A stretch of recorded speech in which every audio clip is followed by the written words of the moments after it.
21 in the first half. It was looking bleak for Buffalo, but Bills quarterback Josh Allen woke up and charged back for 5 straight touchdown drives, beating the Patriots 35-31. Welcome into Bills Postgame Live. He's Bills Hall of Famer Steve Tasker. I'm Maddy Glab. The Bills, they were late to the party in this one, but you know what? It doesn't matter because being fashionably late is cool, Steve. Maddy, the Bills were late to the party, and because they didn't show, I left. I thought, man, they are not coming back from a 21-point down in the first half or otherwise. There's just no way. It started early with the lack of a challenge on the first big play the Patriots had down the sideline. They hurried to the line.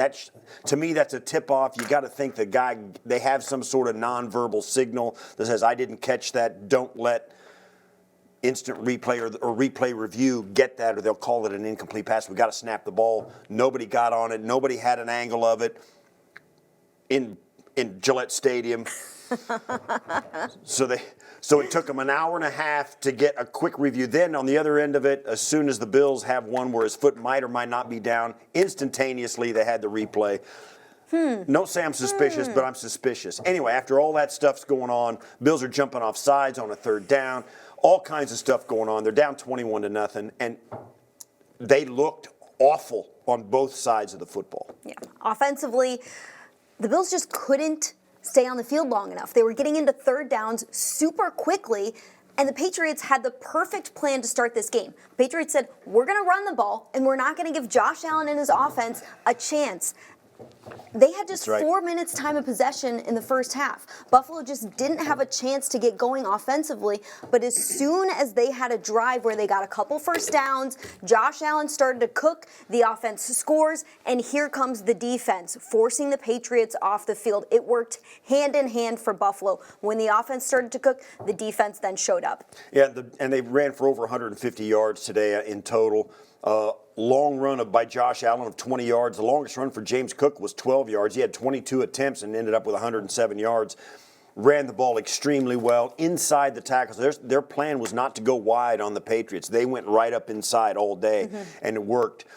They got positive yards almost every time. Certainly in the first half they struggled in the run game.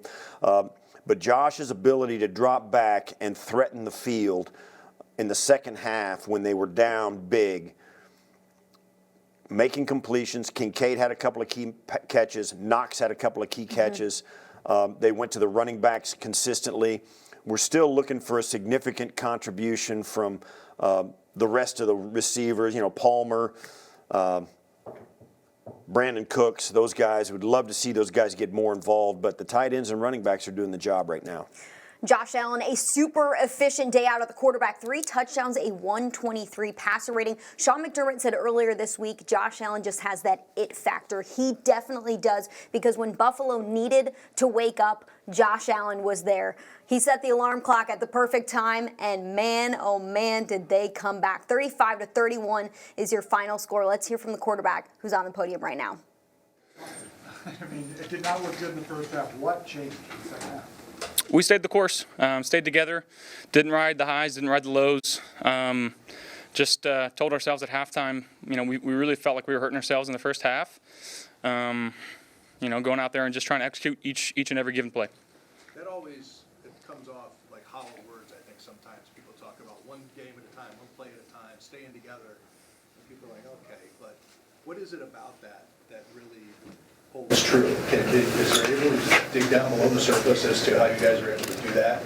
Well, I think it's the love that each man in that locker room has for each other. The willingness to put their body on the line in order to not let their teammates down. And I think that's the driving force. It's the relationships in that room. You know, and whether we're playing really good, whether we're playing really bad, this team, we're going to stick together and continue to fight and continue to try to find ways to win football games, and I think we saw that tonight. Now that it's over, can you say that during the week there was a little bit of motivation to prevent that team from taking your title at least this week? Absolutely. You know, it's the most important one because it's the next one. I know I say that a lot. It's no different. You know, we understood what was at stake, but at the same time, that wasn't really in the back of our heads. We were just, hey, we got to find a way to win a football game, and you know, that's what we did tonight. Won 10 games in a row. I know that you talked about, you know, rebounding at halftime, but what sparked you guys? Because it felt like there was no hope for a while there. Yeah, score, stop, score. I think that's what we did coming out. I think we've been pretty dang good at that over the course of the season. Now, obviously, we want to start faster. We don't want to continue to put ourselves in these holes that we're finding ourselves in. But being able to dig ourselves out and be battle tested come down the stretch here. But yeah, I would love to find ways earlier on in the game to get things going, so we don't have to put ourselves in that situation. You said score, stop, score. After the Steelers game, I think it was you guys were on defense, stop, score, stop, whatever it was. Are those words like said at halftime? Does somebody get up and say that this is what we need to do? Yeah, and if it's not said, it's known within the locker room. But yeah, it's said by a lot of guys. That's the belief that we have in each other of this is what we're going to do. And it's one thing to say it, but it's another thing to go out there and do it. What have you seen with Dawson Knox the last couple of weeks? I mean, he just continues to find himself in good situations. He's been making plays. Early on in the year, maybe not a whole lot of hay coming his way, but he's never once complained. He's worked his butt off. He's blocked his tail off in the run game. He's finding himself with these opportunities, come the last few weeks, and he's taking advantage of them. And I love the guy. Josh, you were almost seeking out contact today, second downs, running into linebackers. Is that AFC East title on the line, or is what goes into your decision with those? I wish I could tell you, to be honest. Sometimes it's just that's what the play calls for. I don't know. It's just trying to make plays for the football team. Yesterday, like for you guys were in Providence, right? We're fairly close to the shooting and the shelter in place and all that. What was the day like for you? Yeah, very, very scary situation. Obviously, condolences to the families, and prayers are out to everyone that was involved and affected by it. It's a terrible thing. But yeah, I mean, obviously, we're out. Some guys are eating dinner, blocks away from where it was going on, and making sure that we were getting updates from our team. And I thought we did a great job of communicating with everybody and adding some extra security, at the hotel. But very scary situation. You guys you were already in town, and you were able to get out of the hotel before it happened. Correct. So there were guys out and about. Correct. Okay. Yes. Because I was told that you guys got in right as it was happening. You went right to the hotel, so that was not true. You guys were in and. I don't know the timeline exactly, but I know there was guys at dinner when the text was being sent out. Josh, how are you physically? The broadcast showed you vomiting, throwing up a little bit on the sideline. If they don't catch it every game, I don't know. Like it basically happens every game. If I don't get enough out pregame, it usually happens at halftime. If I don't get enough at halftime, it usually happens in the third or fourth quarter, and that's just, I don't know why I do it. It just happens, and it's due to nothing else but other than just like a weird feeling. Just got to get it out. So are you a little slow to get up after one play too? Any issues health-wise? Oh, no, all good. Yeah. Josh, I know after a lot of these comebacks that you guys make, we ask you if there's a play or a moment that stands out. Is there in this game? I think, coming out of that second half, it may have been Ray Davis' return, putting us in good field position, giving us confidence of, hey, like let's just go play football now, and we don't have to worry about the score. We're going to take it one play at a time. But he did a great job. He's done a great job the entire season, in that kickoff return spot, and he's set us up for some really good field position. Patriots haven't been in games like this. Could you see them starting to get tighter and starting to maybe lose confidence a little bit as you guys were wearing them down? I wouldn't say that. That's a fantastic team. I think you said they won 10 straight, right? You don't win 10 straight by not being a really, really fantastic football team. So, again, it just kind of sometimes comes down to who makes more plays, and tonight that was us. Point on the sideline on a play, Matt Milano looked like he got punched in the face, and he responded with probably one of the best halves he's played all season. How much did that mean to that defense? I know you were on the tablet, but. Yeah, I mean, I know he had a couple sacks tonight, some big-time plays for our defense. That's the Matt Milano we all know and love. With the third down game on the line, you'd call a play for Ty Johnson. I know you've been very complimentary of what he provides to this team, but to see him kind of gut out those tough yards and kind of ice the game for you there, what's that mean to you? I mean, he's always been ready. He stays ready. Whenever his number's called, he's primarily our third down back. But when he has the ball in his hands, typically good things happen. He's He's a thicker little guy, like just built, and he's hard to bring down. So, in that situation, just giving him the ball and letting him push the pile. What was the thought after you did all that work to finally get ahead, and then one play later they're back in the lead, so you got to do it again? What was the feeling there? Get up and get out there and play football, one play at a time. You once talked about the Brady era Patriots being the standard of the AFC East as they were for so long. You guys keep your season alive here, or your AFC alive. What's your pride in being the standard bearer for this division? Well, honestly, we're not in first place right now, so I can't say that we're the standard bearer. Obviously, the last 5-ish years, we've found sustained success, but never been able to, punch our ticket to the Super Bowl. And at the end of the goal, that's every team's dream. And our goal is not just to win AFC Easts. You got to get into the playoffs to give yourself a chance to win a Super Bowl. So that's what we're trying to do. Big news over the last 48 hours. I mean, has this weekend been a bit of a whirlwind for you? I've known for a long time, right? So it's not that crazy to me. But yeah, obviously the love that I've received from, teammates and friends, it's a really cool, special moment in my life and my wife's life, and yeah. Josh, your team and you don't lack for confidence, but when you're able to win a game like this, down 21-0 and that back, what does it do? Anything? Because you guys do play at such a high confidence level, but then to be able to do that, there has to be some sort of growth or realization, no? I think it's maybe over the course of the season what we've done, and you saw it today, of what makes this team of, we're not out of it. We're going to continue to fight one play at a time, no matter what the score is. If it's in the third quarter, it's in the fourth quarter, whatever it is. If we've got a chance and we got the ball, we feel like we like our chances, and that's that. Hey guys. Thanks, Josh. Thank you. When the offense needed life, Bills quarterback Josh Allen showed up and was there. 3 total touchdowns by Allen. He had a very balanced day in the air and on the ground, making some really important throws on late downs. Best quarterback on third down in terms of conversion rate. And the Bills 8 of 14 on third downs in this game. You knew you had to get to the red zone against the Patriots, because the Patriots, the worst team on defense in the red zone. And the Bills punch it in, go 5 of 6 in the red zone. It was led by Allen. Allen has this calm in the chaos when it comes to coming back. Yeah, plus they put more on his plate. They try to play this game with the running game first, do a little play action.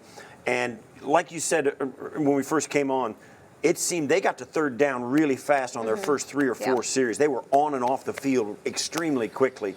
They got a quick, they'd get to second down or an incomplete pass at 2nd and 6, and then they get an offsides penalty or an illegal procedure penalty, 4th down incompletion, they're off the field. It happened on all 3 or 4 of their first few possessions. They had no chance to get any rhythm.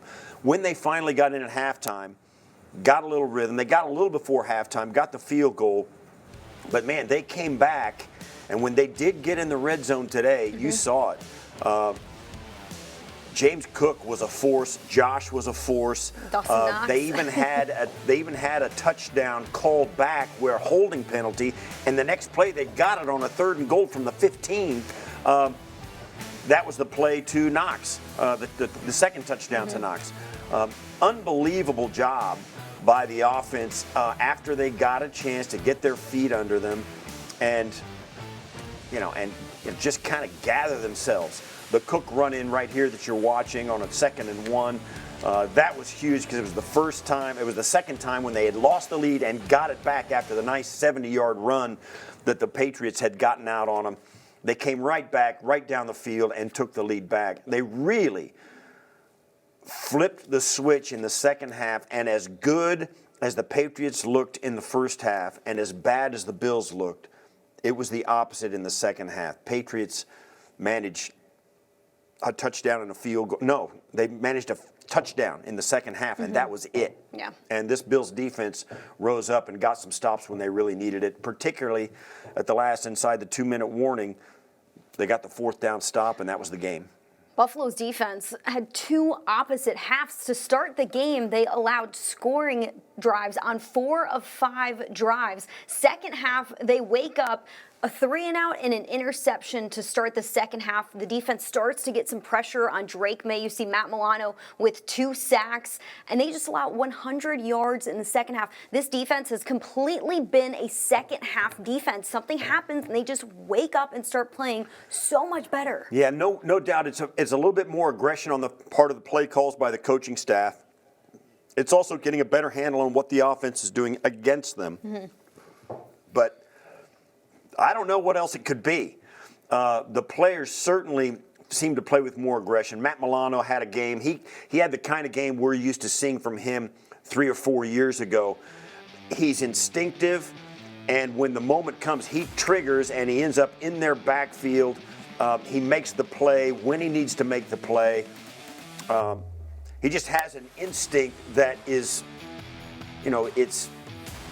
just doesn't make mistakes. Yep. The guy's always right, and it was absolutely a fantastic second half by this defense. And you're right, it's a conundrum. Why can't they start a game like that instead of just finishing the game like that? And why can't they start a game offensively like they did today instead of finishing the game like that? It's fun to watch in the second half. Right. But you got to go through some torture to get there. That's for sure. Yeah, you got to go through some torture to get there. Buffalo comes out on top in the second half with a big victory against the Patriots. One guy on defense who showed up in the second half, his name is Joey Bosa. He was in the locker room after the game answering some questions. What is it about these second halves? It's obviously not the first time. What is it that maybe the slow starts, and then what contributes to the ability to so drastically go the other way? Yeah, I don't know if I have the answer to that, but like I was saying, I just don't think there's any quit in this team. We've proved that a few games this year, that you just have to keep fighting. When we have a guy like Josh back there with the ball in his hands, anything's possible. So as a defense, we knew we just needed to make a few stops, and we came out, hungry in the second half to prove that we could do that. And I'm just really proud of everybody for executing and, doing their job, playing fast, and never giving up on the game. Some people don't think about momentum as being real. Is it real in a game? Oh, of course it's real. And it's easy, when you get up on a team to kind of let the foot off the gas a little bit. And when we're down coming in at half, we have to realize that, and we have to come out swinging at the second half. So I think we did that. We played really well as a defense. Second half, there was that long run that we really need to be better on. But the offense was just unstoppable. They gave us a chance, and luckily we capitalized on it. Joey, you played a lot of ball in this league. You're down 21-0, but you know you have Josh Allen. Yeah. Is it different when you have that on the other side? Yeah, no doubt. It's never over. Obviously, that's not the start we want as a defense, but as soon as they started rolling, we got that score at the end of the half, and we let up that field goal, which was obviously not ideal, but came in at half, didn't get down on ourselves, stayed calm, and just made some adjustments and came out to play the second half. Joey, what were the adjustments? What did you guys do different in the second half? What did you do different in the second half? I think we just executed, I think that's really what it comes down to, is 11 guys playing together, and, trusting each other, not getting out of your gaps, not trying too hard to make plays, trusting in your guys that they're going to make the play as long as you do your 111. So yeah, there weren't any major changes. I think we just executed. Were you in coverage on that play? So what happened? So when he scrambled, that's my job, is to go and get him, and I triggered, and I was just hoping that he didn't shake me and get the first down. So I was hoping for the sack, but got my hand up, and I know Coach Ryan is going to be proud of his tip ball drill that we've been doing all year. Yeah, Joey Bosa doing a great job there on one of the final drives to force a turnover on downs, getting his hand up at the perfect time to push the ball away. This game, that Buffalo's players were very motivated to not let it be a t-shirt and hat game for New England. If New England won this game, they would have won the AFC East, ending Buffalo's 5-year streak of winning the division. They didn't want to give up the division to the team that's held it in so many years prior to Buffalo having that 5-year streak, winning the AFC East title. And with this win, Buffalo also grabs their 10th win on the season. They now have 10 wins in 7 straight seasons, Steve. Not every team has been able to say that they've done that. No, in fact, on this day when the Bills come back from a 21-point deficit in the first half and come back and win 35-31 over a really good Patriots team, it's the day when the Kansas City Chiefs are out of the playoffs. And when you talk about the run that the Bills have been on and their nemesis, the Chiefs, they've always bumped into them. The Bills are now the only team that's kind of gone to the playoffs each of the last 6 years, maybe probably 7 years now. They're the only team in the NFL to have done that. They've been incredibly consistent, and to have the ability to do that certainly says something about their organization and their skills and their players. Josh Allen, no question, but also says something about their toughness. I mean, their ability to get different rosters up and ready to play. Certainly, Evan Washburn, who we had on the regular Daily Show, One Bills Live during the weeks, we had him on. He was on the NFL on CBS today, and he said they spoke to Josh last night and Josh said, listen, we don't want it to be that hat and T-shirt game. We're at least, but the Patriots are probably going to win the division.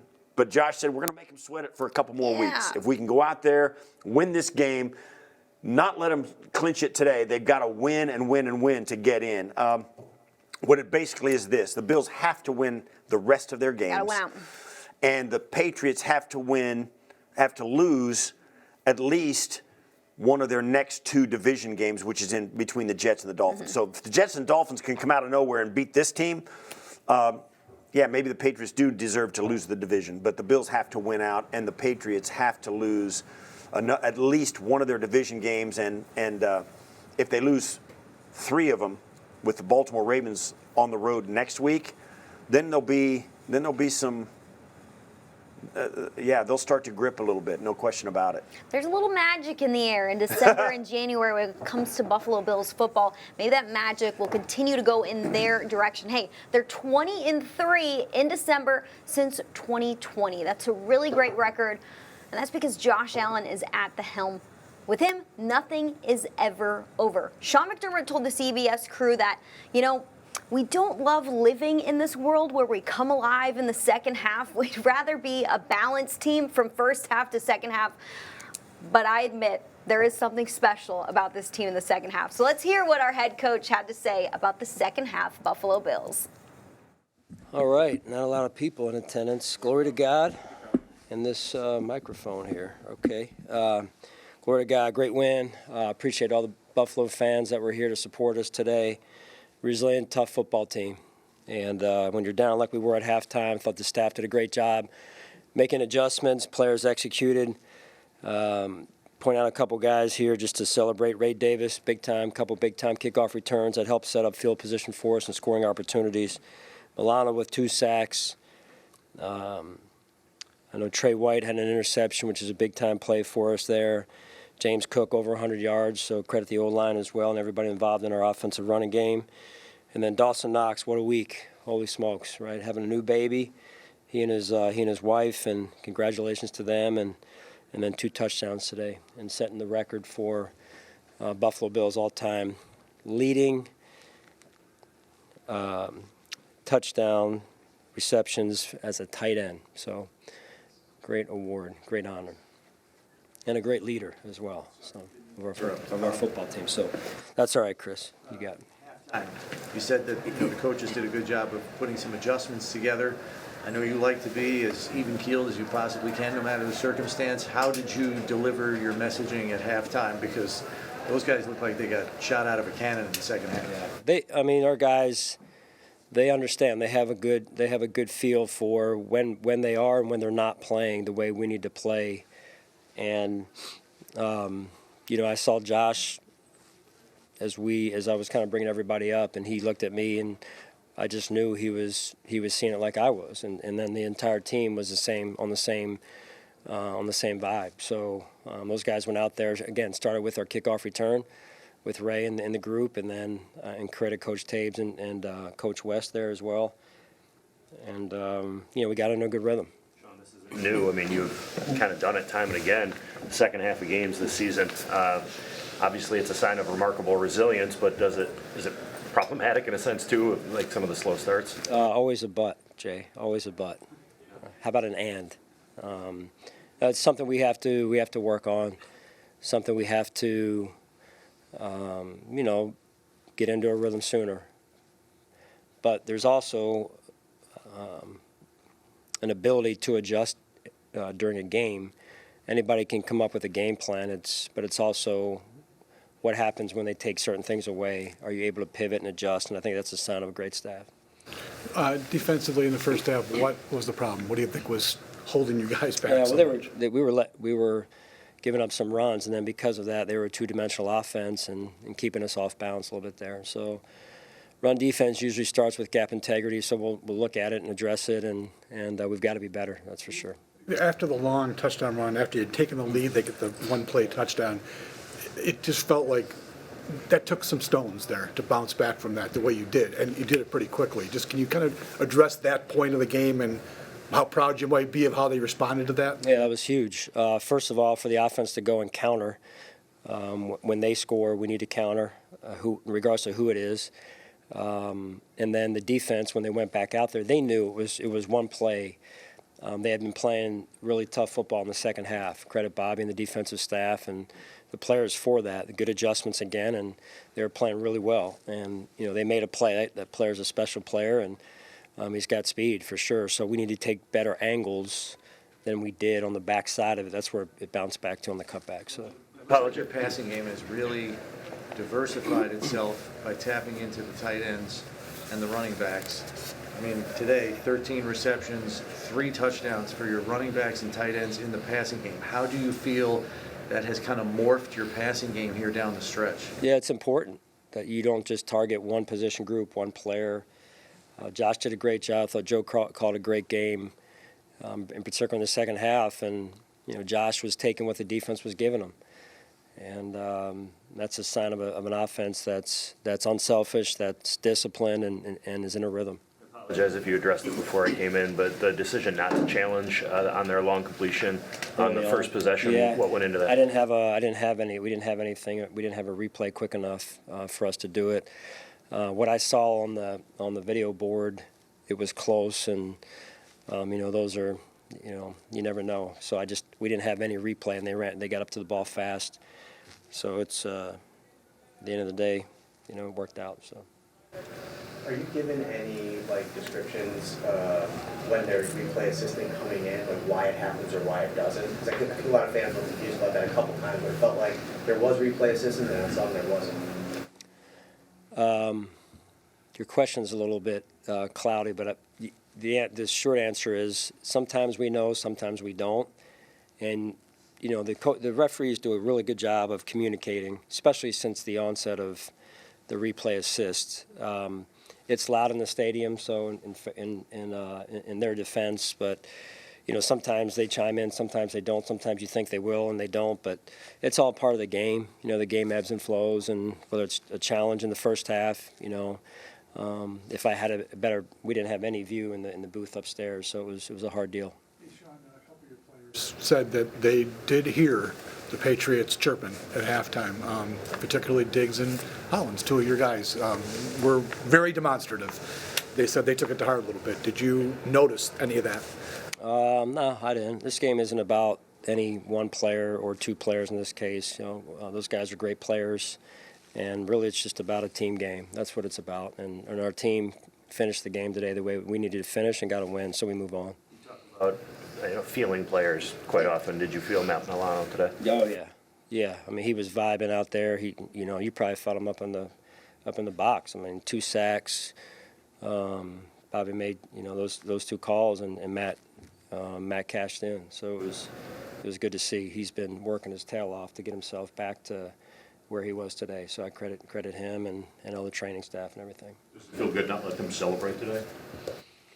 It feels good to win. It does. I mean, we came in here to play a football game. We're not really into their goals. We're into our own journey, and we have a lot of respect for them, and their coaches do a great job. So, we just wanted to play as good as we could and get a win, and we did. Hey, Sean, what went into the decision to have been active today? Again, just trying to, put guys based on the game plan, week to week in there that, we feel like is the right approach. We'll go back and reevaluate after this week as well, as offensively, defensively, and special teams. But we have a lot of confidence in Gabe. Sorry if you were asked this already. Any update on Joey Bosa? No, I don't have anything for you. Bit of a scary situation yesterday. What was the 24 hours leading up to this game like for you and your team? Yeah, I should have started this press conference off by extending our prayers, thoughts, sympathies.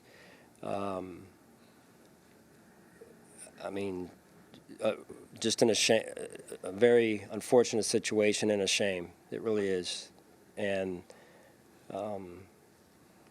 I pray for them. We prayed for them as a team last night, for everyone involved, Brown University. There's things in life that are bigger than football, and I thought it was important that we did that when we came together as a team last night. So I'm just ashamed, just unfortunate and ashamed that goes on in our world. All right, thank you. This week's game is presented by Victory Live, the official ticketing analytics partner of the Buffalo Bills. Sean McDermott giving a shout out to his tight end, Dawson Knox, who had his first child earlier this week, and Knox goes off for 2 touchdowns. You got to call it the baby bump, because we've had some players on this team who've had babies, and then the next game they go off and have an epic game. It's been more than just one game for Knox, though. Dawson Knox has done a great job of coming alive in the last few weeks. A week ago has 93 receiving yards. This week, 2 touchdowns. You need different players to target in the passing game late in the season when teams know what you do on offense, and Knox helps diversify things. Some of it has just been added opportunity with the rotation and the injuries in and out of the lineup. The receiving core has gone through, and with Kincaid being up and down out of the lineup, Knox has been the most consistent guy available. And I think there's no question that after this amount of time that we've seen Josh and Knox together on the field, there's got to be a level of trust that, Josh knows the guy. And they have hooked up a ton. He set a club record for the tight ends touchdowns. He beat my former roommate, Pete Metzlar's, today. Congratulations to him. Those 2 guys have played a lot of football together. And they're human beings, so when Josh gets into a tight spot, he's going to look for a guy he knows and a guy he trusts. And I think that's one of the reasons. The way this offense has been structured, with the running backs and the tight ends starting to take a bigger role, mostly because of the running game and having tight ends on the field all the time. You got to tip your hat to Dawson Knox, because there was times when people forgot about him because of the presence of Dalton Kincaid. He has never wavered in his professionalism, his availability, in his role on the roster, whatever it has been. He has always shown up when they have needed him, and today was no different. And congratulations to him and his wife and their new baby girl. Knox now has 26 career touchdowns. It is a franchise record for tight ends in terms of receiving touchdowns. So big congratulations to Dawson Knox.